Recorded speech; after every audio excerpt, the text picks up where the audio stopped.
assalamu alaikum yewiyankoɓe Windere TV min calmini on kala e kuuɓal min ñaagani mon Allah moƴƴere hande noon amin ɗo e Pikine Icotaf Croix Rouge amin gari ƴewde machallah Issa Dia so wiyama Issa Dia noon machallah hewɓe ne gandimo par ce que ko neɗɗo daraninoɗo politique kadi machallah waɗi candidature makko mairie ko wona goho ko wona ɗiɗi to to Hunare machallah kadi ko neɗɗo politicien mo ganduɗa machallah ala sorko ala piti piti vraiment ko gandaɗo machallah baɗɗo kadi ko yooɗi e politique baɗɗo ko yooɗi machallah ko waɗi ko fayodini e nder politique o kadi yimɓe fof jino darde makko Dantec machallah o daranima ko wona Hunare najo tan o daranima kala julɗo garɗo toon tawimo toon o daranima ɗum to Dantec to hande noon ko on min gari ƴewde aɗani min mbino on faya koye événement Windere TV lancement 4 ans Windere TV le 15 février inchallahu rabbi 2025 to Travers Night Club à partir de 16h min mbino moon amin mbaɗa hen film documentaire amin mbaɗa prestation artiste aji amin mbaɗa aussi des décorations des discours e goɗɗum ko ganduɗa min mbawa haalde il faut garon jeenon ɗum koye moon amin mbi on tan leñol ngol amin eeri hay goto min gaccani noon hay goto min ɗaccani momin jetti e momin jettaki foof noddama yo ar e keewal ara e peewal machallah tawtorede oɗon kikiɗe baɗɗo fayida machallah Issa min calminima Seydi Dia.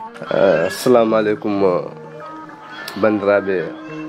tedduɓe, assalamu alaikum Windere TV yabo Windere TV spectateur uji Windere TV. Assalamu alaikum Oumar Dore Kume e Sara Balla mbiyam bisimilla mon e galle he koyɗe mon hande ko koyɗe teddugal koyɗe ittande gueɗal mbiɗa wiya on jaram caggal nde cukkuɗon kam e yimɓeɓe fof ne poti hewde garno ɗo e gallam he yide hokkidemi invitation d'honneur ɗum ko gueɗal yalla ittono gueɗal mi weltima ha ɗon ay haalde so ɗo ɓenni ñalawma payaɗo 15 février 2025 inchallah donc ko ñalawma e nder ñalawmaji ko ñalawma mawɗo no fewi machallah eɗen ñaaga hay goto woto manque eɗen gandi golle Windere TV no foti e nder leydi ndi ala toɓe jahani ala toɓe pilmani ala toɓe mbaɗani commentaire uji darde mabɓe jamma e ñalawma haaɓe ndewe yimɓe tan e ndewe population pour yaltinde toon caɗele guure ɗe caɗele diwanuji ɗi pour hollide ɗum